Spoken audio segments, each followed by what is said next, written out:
안녕하세요. 뉴스반장입니다.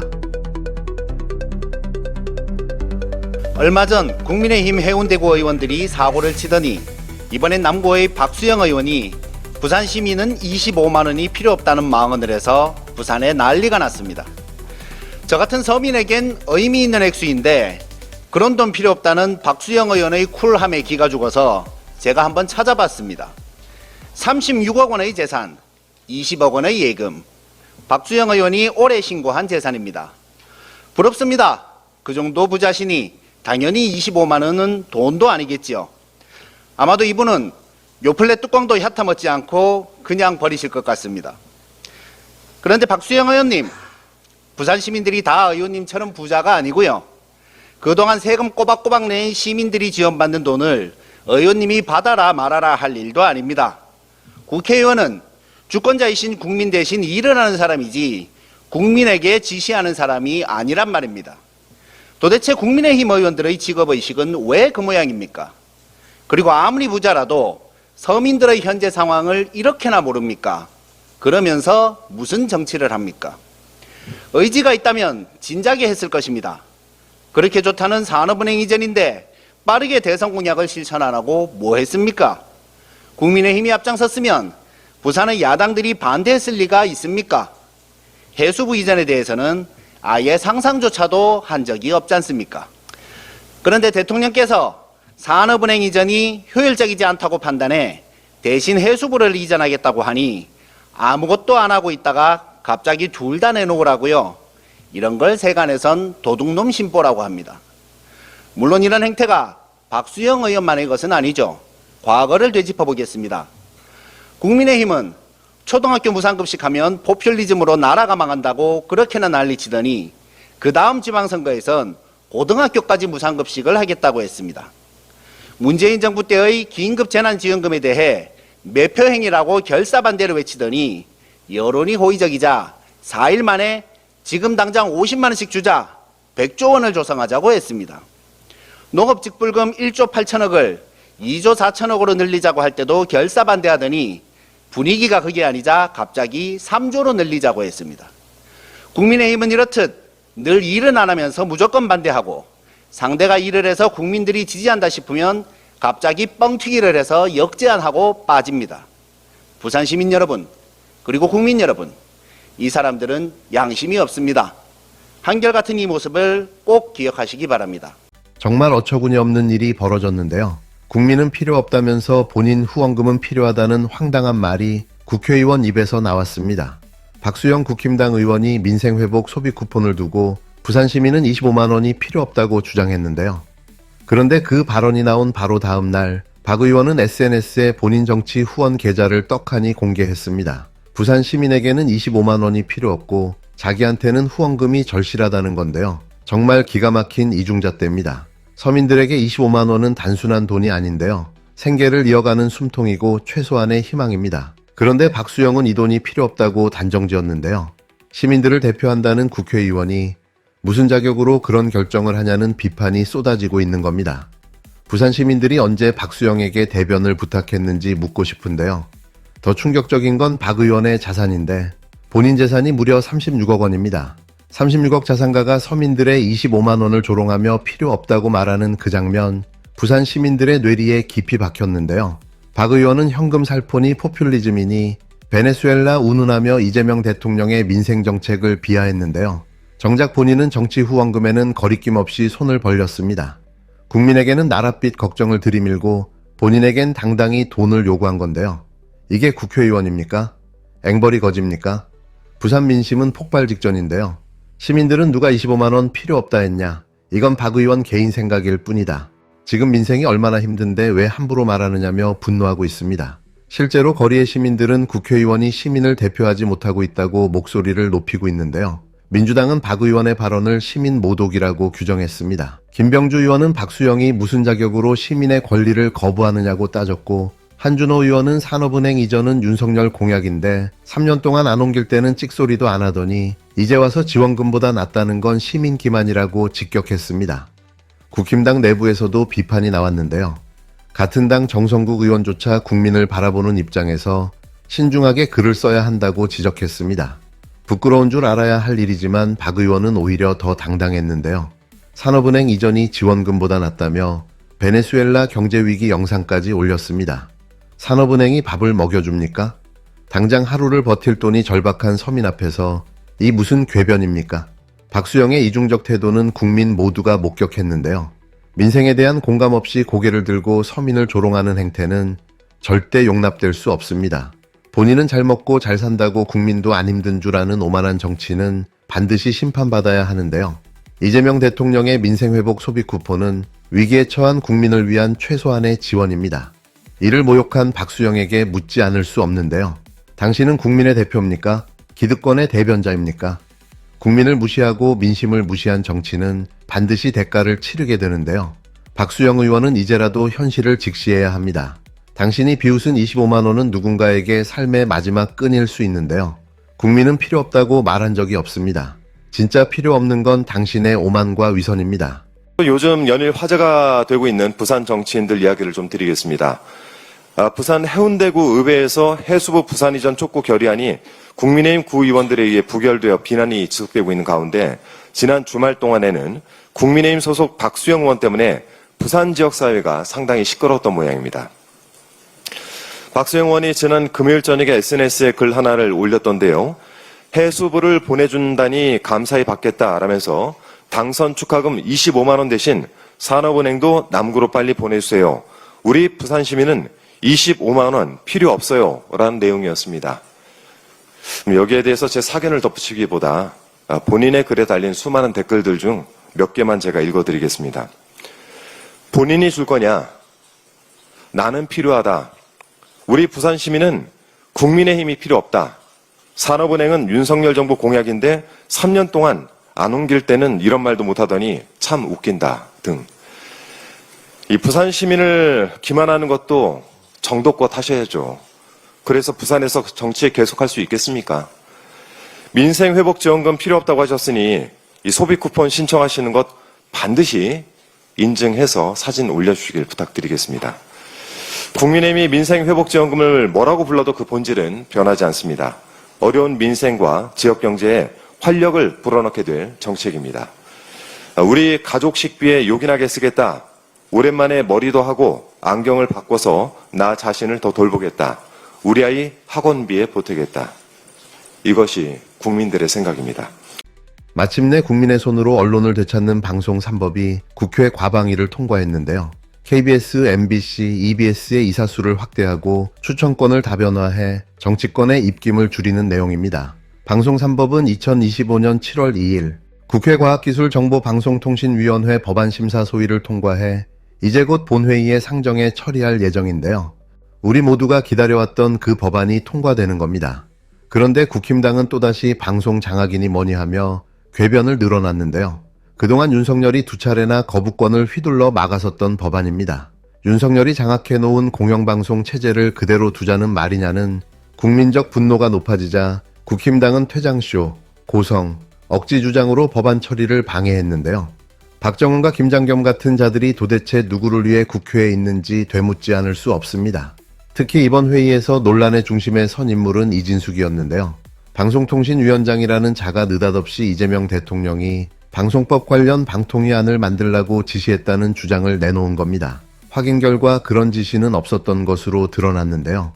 그래서 방송 3법 개정안에 대한 방송통신위원회 입장에 대해서 이진숙 위원장이 답변해 주시기 바랍니다. 이 방송 3법이 국회 절차를 거쳐서 국무회의 심의 의결을 거쳐 법제화된다면 방송통신위원회는 그 후속 조치를 만들고 이행할 것입니다. 다만 저는 대통령 직속 방송통신위원회 위원장으로서 대통령으로부터 업무 지시를 받았습니다. 그것은 대통령은 방송 장악과 언론 장악에 대해서 관심이 없다. 방송 장악, 언론 장악을 할 생각이 없으니 방송통신위원회에서 위원회 안을 만들어 보라 라고 업무 지시를 했습니다. 이에 따라서 저는 사무처에 미국 사례를 비롯한 해외 사례, 비롯해서 여러 사례를 연구를 하라고 했고 또 각계각층의 의견을 들어서 방송통신위원회 안을 만들어서 대통령께 보고를 할 것입니다.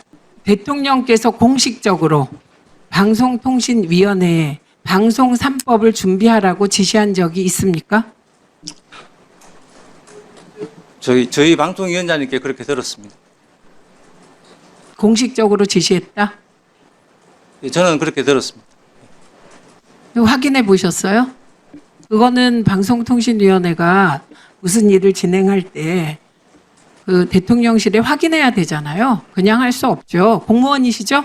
네. 네. 확인해 보셨습니까? 그 국무회에 그 나온 내용 그 발언에 대해서는 저희가 아직 그 요청을 했는데 확인을 해주지 않아서 저희가 확인을 못했습니다. 네. 그래서 공식적인 지시로 저희들 모두 받아들이지 않았습니다. 이런저런 발언이 있으니까 그럼 한번 만들어 봐라 정도였다고 저희는 받아들였는데 그럼 지금 위원장이 얘기한 대로 방통위는 국회가 방송법을 의결하는데 7월 국회에서 통과시키려고 하는데 방통위에서 방송 3법을 따로 준비할 겁니까?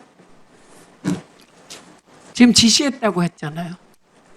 네, 저희들이 검토는 지시를 받았기 때문에 검토는 할 텐데 저희가 검토하는 것과 국회에서 진행되는 것을 그러니까 국회 본회의에서 의결된 이후에도 시간이 좀 걸린다는 얘기예요. 지금 저 요지는 그 좀 해외 사례까지 다 검토해서 대안을 만들어 보라고 지시했다. 그거 한 일주일 내에 하실 수 있겠어요? 네, 저희가 확인했는데요. 현재 확인은 되지 않는 사항입니다. 이게 그대로 워딩이에요. 답변 온 거. 그리고 별도의 지시사항이 내려온 것도 없습니다. 들으셨죠, 의원님들? 참고해서 질의하시기 바랍니다. 다시 한번 말씀드릴까요? 네, 방송 3법에 대해 이진숙 위원장에게 대통령이 방통위 안을 만들라고 지시했다라는 발언에 대하여 저희가 즉시 확인했습니다. 현재 확인은 되지 않는 사항입니다. 그리고 별도의 지시사항이 내려온 것도 없습니다. 여기까지 하면 되죠? 대통령실은 단지 의견을 물었을 뿐이라고 밝혔고 과방위도 이를 확인했습니다. 이진숙의 발언은 명백한 허위였는데요. 실제로 이진숙은 7일 방송 3법 관련 회의에서 대통령의 업무 지시를 받았다며 방통위 안을 만들어 보고하겠다고 말했습니다. 이에 대해 민주당은 대통령실로부터 그런 지시가 있었다는 사실이 확인되지 않았다고 반박했는데요. 이진숙의 발언은 단순한 해프닝이 아닙니다. 입법 과정에서 주무부처의 수장이 그것도 생중계되는 국회 회의장에서 대통령 지시를 왜곡해 여론을 교란했다는 점에서 매우 심각한 사안인데요. 이진숙은 어디서 언제 지시를 받았는지 묻는 질문에 끝내 답을 하지 못했습니다. 거짓말이 들통났음에도 무책임한 궤변으로 책임을 회피하려 했는데요.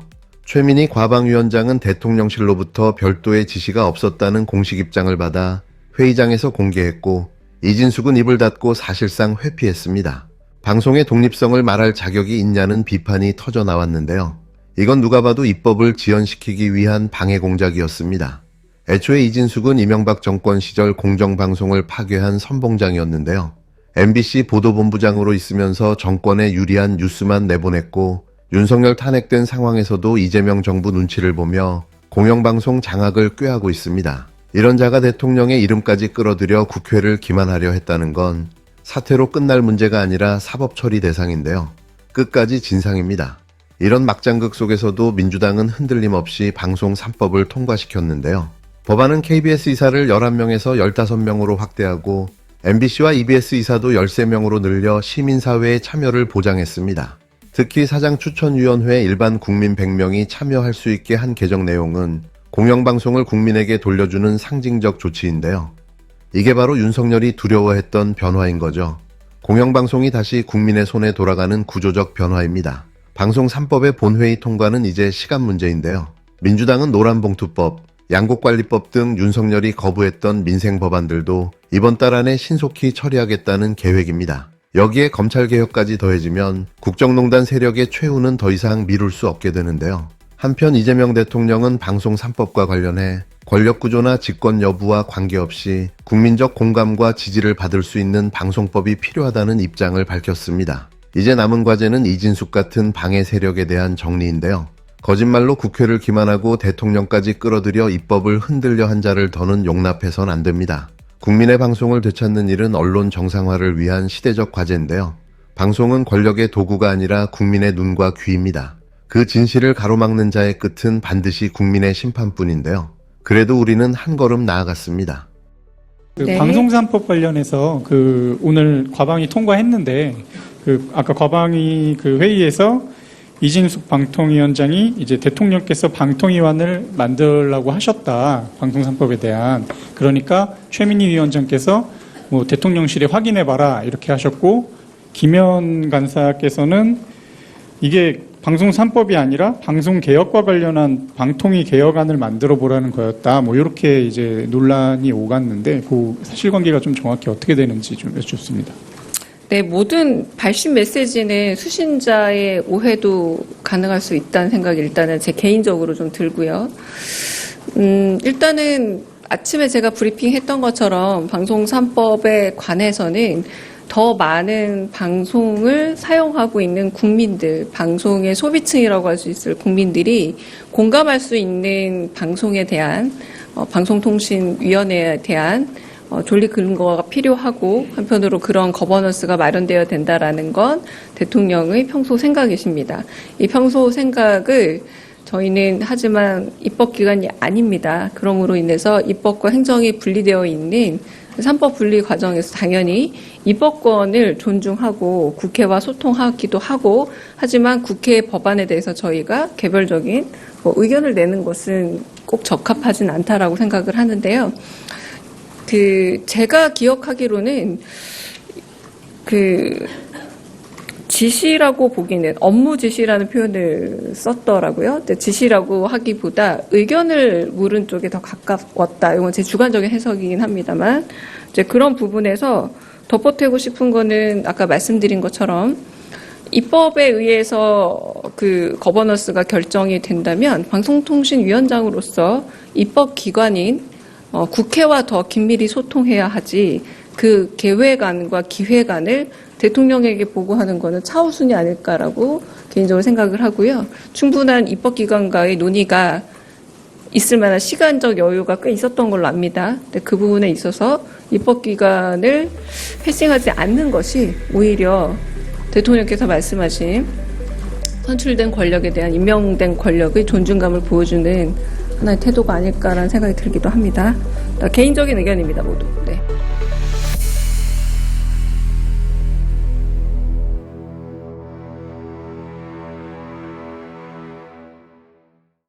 안녕하세요.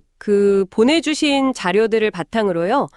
최근 정치권에서 좀 논란이 됐던 두 가지 현안을 깊이 좀 들여다볼까 합니다. 네. 하나는 국민의힘 박수영 의원의 발언 논란이고요. 또 다른 하나는 이른바 방송 3법, 이게 국회 상임위를 통과한 사안입니다. 네, 그렇죠. 저희는 이 자료들 속에서 핵심 내용이랑 또 여러 반응들, 이걸 좀 명확하게 전달해 드리고요. 이 정보들이 당신에게 어떤 의미가 있을지 같이 좀 짚어보는 데 집중하려고 합니다. 네. 자료에 나온 다양한 시각들을 좀 균형 있게 봐야겠죠. 맞습니다. 그럼 먼저 박수영 의원 사안부터 볼까요? 이게 뭐랄까, 정치인의 말이 여론이랑 어떻게 부딪히는지 좀 잘 보여주는 것 같아요. 네. 자료에 따르면 박 의원이 SNS에 글을 올렸죠. 부산 시민은 25만 원, 그러니까 민생회복 지원금이죠. 이게 필요 없다. 이런 취지였어요. 그러면서 대신 산업은행 부산 이전을 더 중요하게 내세웠고요. 네. 근데 이게 그냥 의견 제시 정도가 아니라 논란이 확 커졌잖아요. 그렇죠. 그 배경을 좀 보면요. 그렇죠. 여러 가지가 있는데 일단 박 의원 본인 재산 신고액이 한 36억 원 정도 된다고 하던데. 네. 그 금액이랑 시민들은 25만 원 필요 없다는 말이 좀 대비된다. 이런 비판이 먼저 있었고요. 네, 맞아요. 그리고 더 좀 불을 지핀 게 발언 직후에 바로 자기 정치 후원금 계좌를 공개했다는 점. 이것도 지적이 되더라고요. 아, 그러니까 시민 지원금은 필요 없다고 하면서 본인 후원은 좀 필요하다? 약간 이런 모양새가 된 거군요. 그렇죠. 좀 그렇게 비출 수 있죠. 그래서 시민들 반응이 정말 날카로웠습니다. 자료에 나온 SNS 댓글들 보면 네, 저도 봤어요. 나는 그 돈 필요한데 뭐 이런 댓글도 있었고. 네, 국민의힘이 필요 없다 이런 아주 직설적인 반응도 있었고요. 또 국회의원이 시민 대표성이 부족한 거 아니냐 이런 실망감 섞인 목소리도 꽤 있었다고 해요. 거리 인터뷰에서도 비슷했고요. 정치권 반응도 좀 나뉘었죠. 민주당 쪽에서는 이걸 시민 모독이다 이렇게 규정하고 강하게 비판했고요. 네, 특히 그 한준호 의원 같은 경우는 산업은행 이전 관련해서 과거 정부 노력까지 끌어와서 비판을 했죠. 아, 그랬군요. 근데 흥미로운 건 국민의힘 내부에서도 약간 다른 목소리가 나왔다는 거. 정성국 의원이었나요? 네, 그렇습니다. 정성국 의원이 좀 더 신중해야 한다 이런 취지로 이야기했다고 자료에 나와 있네요. 이런 상황에서 또 자료를 보면 국민의힘의 과거 사례들을 좀 분석한 내용이 있더라고요. 아, 네. 그 패턴 분석이요? 과거에 무상급식이라든지 재난지원금, 또 농업직불금 이런 사안들에서요. 네, 처음에는 반대 입장이었다가 그렇죠. 반대하다가 여론이 좀 안 좋아지거나 하면 입장을 바꾸거나 오히려 더 큰 규모의 지원을 제안하기도 했다 이런 경향을 지적하더라고요. 그게 뭐 전략적 유연성으로 볼 수도 있겠지만 일각에서는 일관성이 좀 부족한 거 아니냐 이렇게 볼 수도 있겠네요. 자료 분석은 그렇군요. 네네. 그런 패턴이 있다는 거죠. 자, 이렇게 한 정치인의 발언이 민심이랑 부딪히면서 생긴 파장을 살펴봤는데요. 이제 좀 다른 쪽으로 넘어가서요. 미디어 환경, 이 구조적인 변화를 둘러싼 또 다른 논쟁이죠. 방송 3법 소식입니다. 아, 네. 방송 3법. KBS, MBC, EBS 이 공영방송들 지배구조 바꾸는 게 핵심이죠. 네, 이 개정안이 최근에 국회 과방위 과학기술정보방송통신위원회를 통과했다는 소식입니다. 맞습니다. 주요 내용을 보면 일단 공영방송 이사 수를 늘리는 거고요. KBS는 11명에서 15명으로, MBC랑 EBS는 각각 13명으로 늘리는 걸 검토 중이라고 해요. 아, 이사 수를 늘리고 또 추천 방식도 바뀐다고요? 네. 추천 주체를 학계나 시민사회 이런 쪽으로 다양화해서 정치권 영향력을 좀 줄여보자 이런 취지입니다. 네네. 그리고 사장추천위원회에 일반 국민 100명이 직접 참여하는 방안도 들어갔고요. 말 그대로 공영방송을 국민에게 돌려주자 이런 목표인 거죠. 취지는 그런데 이 법안 처리 과정에서 또 다른 논란이 있었어요. 이진숙 방통위원장 발언 때문이었죠. 아, 네. 맞아요. 그 과방위 회의 중에 대통령께서 방송법 관련해서 방통위안을 만들라고 지시했다. 이런 식으로 발언을 한 거예요. 네, 그래서 이게 진짜냐 하고 야당 의원들이 막 따져 물었죠. 그렇죠. 근데 대통령실에서는 지시가 아니라 그냥 의견 문의 차원이었다. 이렇게 해명을 했고요. 과방위에서 자체적으로 확인해 보니까 별도 지시는 없었던 걸로 파악됐다. 이렇게 자료는 전하고 있습니다. 그러다 보니까 이 위원장이 왜 그런 발언을 했을까? 혹시 입법을 좀 방해하려던 건가? 아니면 대통령 뜻을 왜곡한 건가? 이런 비판들이 나왔고요. 네. 그리고 과거에 MBC 보도 책임자였던 경력이랑 연경지어서 공영방송 독립성에 대한 우려 이런 목소리도 다시 나왔다고 해요. 그렇군요. 한편 이재명 대통령은 이 사안 관련해서 좀 원론적인 입장을 밝혔다고 자료에 나와 있네요. 권력 구조랑 상관없이 국민들이 공감하고 지지하는 그런 방송법이 필요하다 이런 취지였고요. 네. 민주당은 당연히 방송 3법 본회의 처리에 강한 의지를 보이고 있고요. 네. 그리고 예전에 대통령 거부권 행사됐던 다른 법안들 예를 들면 노란봉투법 같은 노동권 관련 법안들도 이번에 같이 처리할 계획이라고 밝혔죠. 맞습니다. 자, 그래서 오늘 저희가 함께 본 이 자료들 이걸 종합해보면 결국 두 가지 큰 흐름을 보여주는 것 같아요. 네, 어떤 걸까요? 하나는 정치인의 말, 특히 민생하고 직결된 발언이 대중 인식하고 어떻게 만나고 어떨 땐 또 어떻게 갈등을 빚는지 그 과정을 보여주고요. 네, 박수영 의원 사례가 그랬죠. 그렇죠. 그리고 다른 하나는 미디어의 공공성, 또 독립성, 이걸 둘러싸고 정치적, 사회적으로 얼마나 치열하게 힘겨루기가 벌어지고 있는지 방송 3법 논란이 딱 그걸 보여주는 것 같습니다. 네, 정말 중요한 두 가지 지점인 것 같습니다. 정치인의 대표성 문제, 그리고 언론의 공공성 문제. 오늘 이 자료들을 통해서 당신은 어떤 점을 좀 중요하게 보셨나요? 시민들의 목소리가 정책 결정 과정이나 또 이 미디어 환경에 어떻게 하면 더 잘 반영될 수 있을지 오늘 저희가 살펴본 이 자료들을 출발점으로 삼아서요. 한번 스스로 질문을 던져보시는 것도 좋지 않을까 싶습니다.